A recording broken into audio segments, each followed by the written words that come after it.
जीवन की कामना हेतु यह व्रत करती है। वीडियो रिकॉर्डिंग हो रहा है, देखियो। हाँ,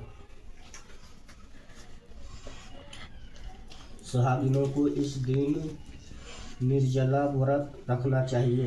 रात्रि को चंद्रमा निकलने पर उसे उद्धर देकर पति से आशीर्वाद लेकर भोजन ग्रहण करना चाहिए। पूजन विधि: करवा चौथ के दिन व्रत रखें और एक पट्टे पर जल से भरा लोटा रखें। मिट्टी के एक करवे में गेहूं और ढक्कन में चीनी व समर्थ अनुसार पैसे रखें। लेकिन पैसों ने रख रहा, चीनियों नहीं है। चीनी है ना अपने पास, अब क्या निकालते, अंदर है। पैसे रखें, पैसा है नहीं। पैसा आती 5 रुपया गहूँ में देती, 2 रुपया दिली, 2 रुपया नहीं है चीज।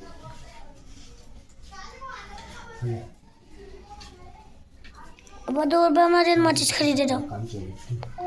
2 रुपया में जन्म चीज खरीदे दो। पैसे रखे। रोली चावल और गुड़ है। चावल तो दिलिए, गुड़। रोली चावल का रोला होता है, रोली कहे रोली चावल गुड़ आदि से गणपति की पूजा करें।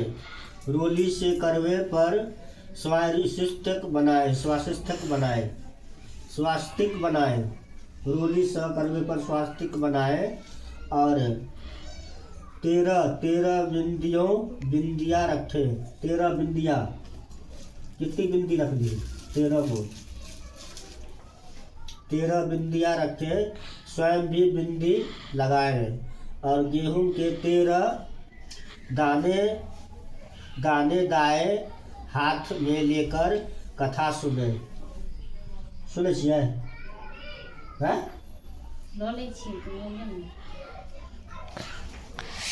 कथा सुनने के बाद अपने सासू जी के चरण स्पर्श करें और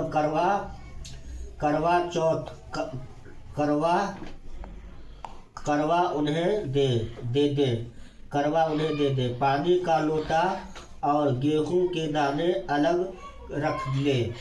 रात्रि में चंद्र उदय होने पर पानी में गेहूं के दाने डालकर उसे अंधेरे दे, फिर भोजन करें।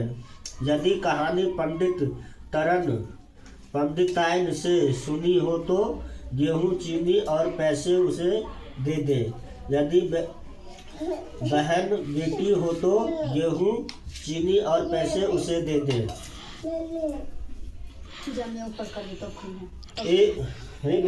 पूजा करे।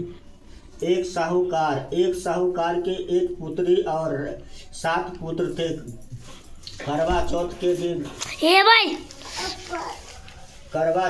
दिन साहूकार की पत्नी, बेटी और बहुओं ने व्रत रखा।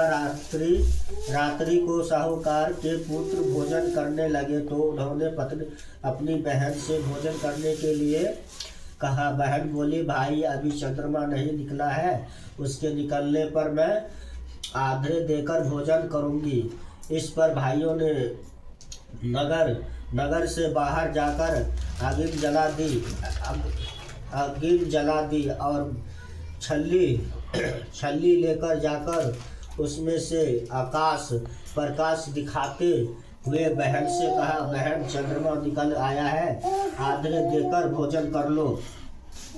बहन अपनी भाभियों को भी बुला लाई कि तुम भी चंद्रमा को आधे दे लो, किंतु वे अपने पतियों की करतूतें जानती थी। उन्होंने कहा, बाई जी अभी चंद्रमा नहीं निकला है, तुम्हारे भाई चालाकी करते हुए अग्नि का प्रकाश छल्ली से दिखा रहे हैं।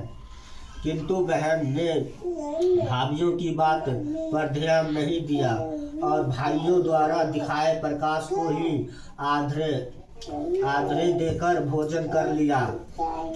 इस प्रकार व्रत भंग होने से गणेश जी उससे रुष्ट हो गए। इसके बाद इसका पति सख्त बीमार हो गया और जो कुछ घर में था उसकी बीमारी में लग गया। साहूकार की पुत्री को जब अपने दोष का पता लगा तो वह पश्चाताप से भर उठी। गणेश जी से क्षमा प्रार्थना करने के बाद उसने पुनः विधि विधान से चतुर्दशी का व्रत करना आरंभ कर दिया।